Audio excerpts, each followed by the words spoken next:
In 1952, there was an intelligence analysis of the maneuvers of these things, as seen by radar, triangulation, radar photographs, and in 53, the Central Intelligence Agency and the Air Force had a special panel of scientists meet at the Pentagon to tell them what to do.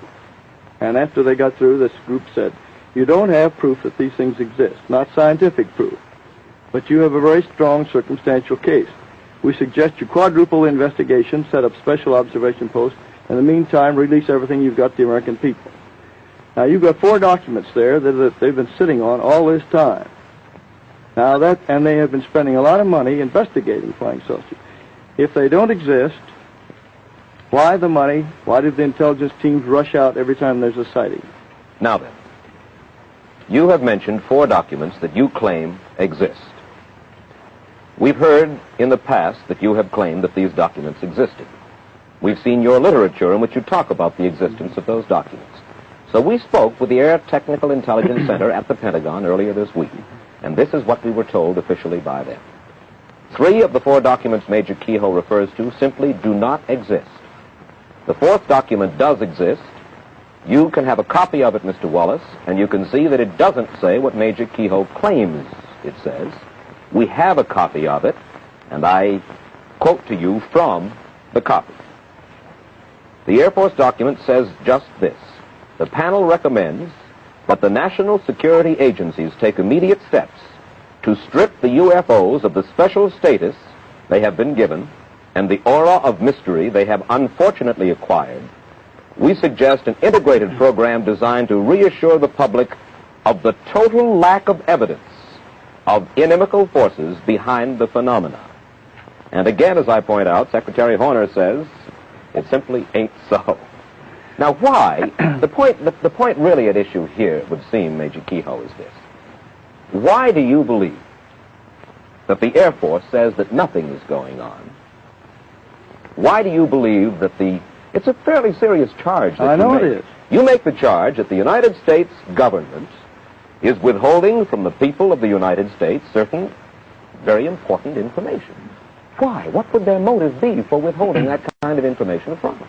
Well, I'll answer that, but I would also like to show you some proof that they are withholding it. The reason that was given to me when they were working with me back in 52 and 53 was, first, that they were afraid of hysteria. Remember the Orson Welles show back way years back when he scared people into the hills with the idea of invading Martians? Then they were also afraid that it would upset organized religion. That was a smaller factor, but there was some fear of it. Later, they were afraid that these accidents, when interceptors had chased these things and had been lost or had crashed, might be considered proof of hostility. Now, I would never have put my name on anything if it were a matter of personal opinion. I've talked to and read the reports of hundreds of pilots and radar men and guided missile trackers who've seen these things, and some of them are very important names. The Air Force says they have this down to 1.9%, but you'll notice the word current in there. They mean we are currently explaining. Now, I have in my possession a copy of Special Report 14, which is their Bible on this. In the back, it has a table showing that 3,201 cases they examined, 19.5% were unsolved, and they admit they still are unsolved.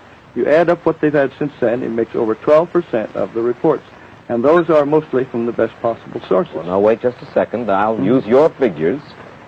The Department of Defense released an official bulletin on November 5th, 1957, saying that from June of 55 to June of 57, a 2-year period, just a fraction over 2% of all investigated unidentified flying objects had to be listed as unknown. 2%. So that's your 1.9. What was the period again? 55 to 57. The rest were determined to have been balloons, airplanes, hoaxes, and a category about 12% called insufficient information, which means that the report was so flimsy that there was simply nothing to check on. I must confess that they've certainly shown me no classified material, but they have opened their files quite willingly to us in our preparation for this program tonight. And they've given us very convincing evidence, Major Keyhoe, that it is largely, I shouldn't say largely, I'll say 99 and 44 100% a hoax. Now, you mentioned... A hoax? Well, when I say a hoax, lot of good pilots hoaxers, then. No, not hoaxers. I thank you for correcting me, not just a hoax, but let's say misinformation or sightings of objects which seem to be one thing but are in fact another. I'm glad that you corrected me about hoax, because it was by no means that much a hoax. But you mentioned a Dr. Donald Menzel, who's a professor of astrophysics at Harvard before. Now, I think you will agree that he's one of the world's most distinguished astrophysicists. Is that not so? I think there are others who are equally capable, but do not agree with him. He is one of the world's most distinguished astrophysicists, though I think we can agree on that. In any case, he stresses, you see, that pilots are not expert observers, that they, as well as others, can see flying saucers when it's only, to quote him, the wrapper off somebody's lunch blowing around in the air, end quote.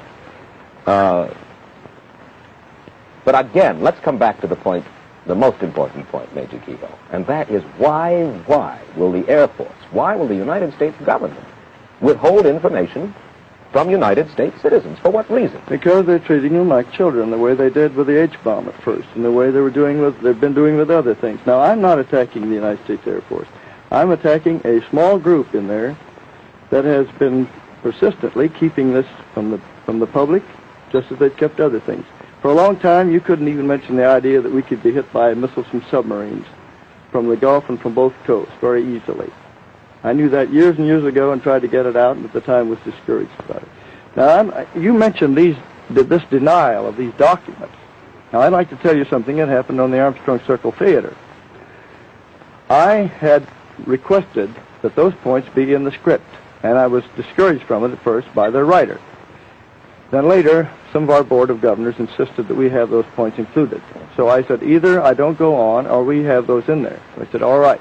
So the script was completely rewritten. Now, those were in the script as it was first rehearsed, but when the second rehearsal came along, and the Air Force saw the mimeograph sheet, the Air Force representative, according to the Armstrong writer, said they would immediately deny it on the air, even though it meant denouncing their own former project chief. Now, the source for this was Captain Edward Ruppelt, who was the head of Project Blue Book for 2 years, and at that time he was considered good enough that he briefed President Truman on these things. Mm-hmm. He was the top man. Rank didn't mean anything. It's your experience that counted. All right.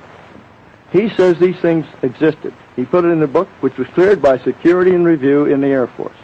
On December 5th, 1955, that was cleared. It's in his book. He's never been hauled in and court-martialed. Now, I have here, and if you allow your camera to come in on it, this is a sheet from the script of the Armstrong Theater, which was deleted. This was crossed off, and I was told that I couldn't say it on the air. Mm-hmm. Now, that was censorship by intimidation.